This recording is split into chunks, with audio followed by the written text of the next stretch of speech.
Ankylosing spondylitis arthritis ये एक तरह की इन्फ्लेमेटरी बीमारी है और लंबे समय तक ये इन्फ्लेमेशन रहने से स्पाइन की जो वर्टिब्रास हैं वो एक दूसरे के साथ फ्यूज हो जाती है, मतलब एक दूसरे के साथ में जुड़ जाती हैं। इस बीमारी की वजह से जो आपका लोअर बैक यानी कि पीठ के निचले भाग है वहां पर दर्द होता है और स्टिफनेस हो जाती है, क्योंकि फ्यूजन होने की वजह से जो स्पाइन की फ्लेक्सिबिलिटी मतलब लचीलापन है वो कम हो जाता है। आपका शरीर एक झुकी हुई पोजीशन में रहने लगता है। अगर साथ में रिब्स भी अफेक्ट हो जाए तो आपको सांस लेने में प्रॉब्लम आ सकती है। ये जो बीमारी है ये महिलाओं की अपेक्षा पुरुषों में ज्यादा कॉमन है। इसके sign and symptoms early adulthood यानी कि 20 से 30 साल की जो उम्र होती है उसमें दिखाई देना शुरू हो जाते हैं। तो आइए इसके बारे में विस्तार से समझते हैं। हाय, मैं हूं डॉक्टर शिल्पी वर्मा। मैं एक होम्योपैथ हूं और इस वीडियो में हम एंकाइलोजिंग स्पॉन्डिलाइटिस और इसके कॉम्प्लिकेशन और साथ में होम्योपैथी ट्रीटमेंट के बारे में बात करेंगे।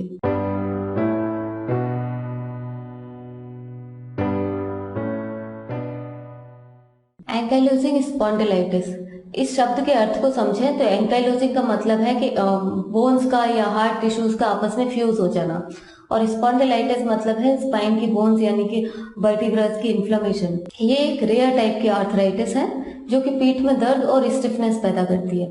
इसे बैक्टीरियोसिस डिसीज के नाम से भी जाना जाता है। इस आर्थराइटिस में कमर दर्द के साथ एक और कॉम्प्लिकेशन होता है कि आंखों की इन्फ्लेमेशन होती है, जिसे यूवेआइटिस बोला जाता है। इसमें आंखों में तेज दर्द होता है और आपका विजन भी प्रभावित होता है। एएस यानी कि एंकाइलोजिंग स्पॉन्डिलाइटिस के आधे से ज्यादा केसेस में आंखों के डॉक्टर्स द्वारा आपको पता चलता है कि आपको ये बीमारी है।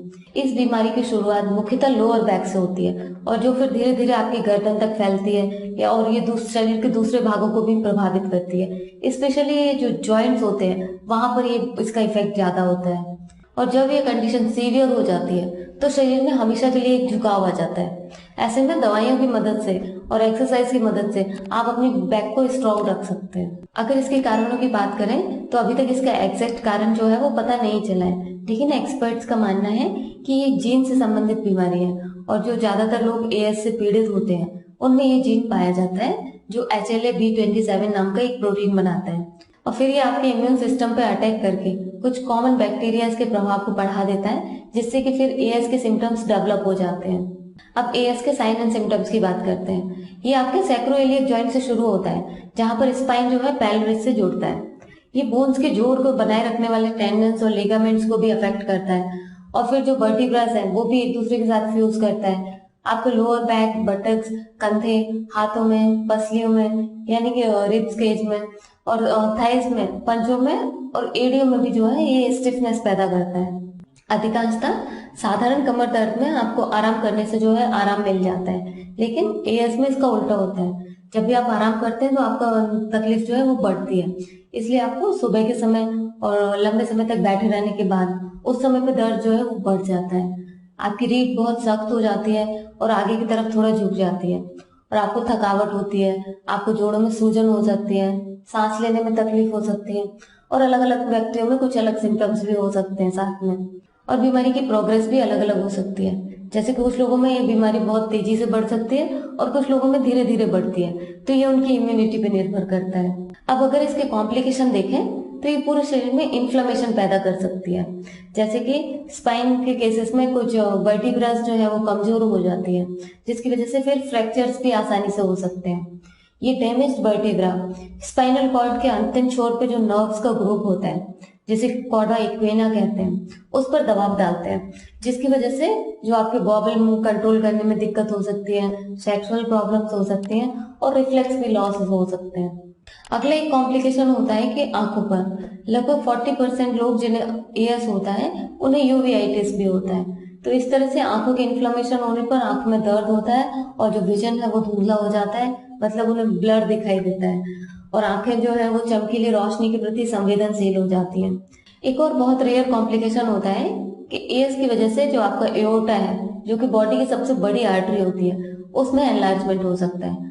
आपके एओर्टिक बॉल का आकार बदल सकता है, जिसकी वजह से खून जो है वो वापस हार्ट में आने लगता है और फिर हार्ट जो है अच्छे से ब्लड पंप नहीं कर पाता, और फलस्वरूप आपको थकावट और सांस लेने में परेशानी हो सकती है। आपकी ब्रीदिंग आपको बहुत ज्यादा लेने होती है, छोटी छोटी सांसें लेते हैं आप, तो ये प्रॉब्लम हो सकती है। जिनको एएस होता है उनमें कैंसर होने के चांसेस भी होते हैं, जैसे कि उनको बोन कैंसर, ब्लड कैंसर, पुरुषों में प्रोस्टेट और महिलाओं में कोलोन कैंसर। तो ये कुछ कॉम्प्लिकेशन इसके होते हैं। अब हम एएस के कुछ रिस्क फैक्टर्स की बात करते हैं। कुछ ऐसी चीजें होती हैं जो आपके कंट्रोल में नहीं होती, जैसे कि ये पुरुषों में इसके होने के चांसेस ज्यादा होते हैं महिलाओं की अपेक्षा, और अगर ये महिलाओं में होती भी है तो उतनी ज्यादा सीवियर नहीं होती। एक और रिस्क फैक्टर्स है कि ये टीनेज में शुरू हो जाती है। लगभग 80% केसेस में ये 30 साल के होने के पहले शुरू हो जाती है और 45 तक आते आते काफी बढ़ जाती है। टीनेजर्स में बैक पेन होना कोई कॉमन चीज नहीं होती, इसलिए अगर उन्हें बैक एक है और बैक में स्टिफनेस है तो उन्हें एएस की जांच जरूर करवाना चाहिए। इसके डायग्नोसिस के लिए डॉक्टर के द्वारा आपका मेडिकल चेकअप किया जाता है, जिसमें आपका पोस्चर, आपके पेन की इंटेंसिटी, चेस्ट का एक्सपेंशन, ये सब चेक किया जाता है। क्योंकि कई बार अगर रिब्स अफेक्ट होती है तो ऐसे में चेस्ट का जो एक्सपेंशन है वो ठीक से नहीं हो पाता। और साथ में डायग्नोसिस के लिए कुछ ब्लड टेस्ट किए जाते हैं, जिसमें कि ईएसआर, सी रिएक्टिव प्रोटीन, इन सब की जांच होती है और जॉइंट्स की इंफ्लेमेशन कंफर्म होती है। और आपके डॉक्टर आपको एक्सरे या एमआरआई करवाने के लिए एडवाइस कर सकते हैं, जिससे कि बोन या जॉइंट्स में जो चेंजेस आ रहे हैं उनका पता लगाया जा सकता है। इसके साथ डायग्नोसिस कंफर्म करने के लिए कुछ चीजें देखी जाती हैं, जैसे कि इस बीमारी की शुरुआत जो है वो 45 साल की उम्र के पहले हुई हो, लंबे समय से दर्द हो, मतलब कि ये जो पेन है वो क्रॉनिक नेचर का हो, 3 से 4 महीने से ये दर्द कंटिन्यूअस हो रहा हो, दवाइयां लेने पे आपको आराम मिलता हो, और रात के समय और सुबह के समय जो है आपकी तकलीफ ज्यादा होती हो, एक्टिविटीज करते समय आपका दर्द कम हो जाता हो, और ब्लड टेस्ट में HLA-B27 जीन के होने की पुष्टि हो, तो इसका कंफर्मेशन हो जाता है कि मरीज को ये बीमारी है। होम्योपैथी दवाइयों की मदद से बिना किसी दूसरे साइड इफेक्ट के इस बीमारी के दर्द को मैनेज किया जा सकता है, बीमारी की ग्रोथ की स्पीड को कम किया जा सकता है। ये दवाइयां आपके इम्यून सिस्टम को स्ट्रांग बना के आपके शरीर को रोग से लड़ने की ताकत देती हैं। क्रोनिक यानी लंबी बीमारियों के इलाज के दौरान होने वाले स्ट्रेस और डिप्रेशन को कम करती हैं।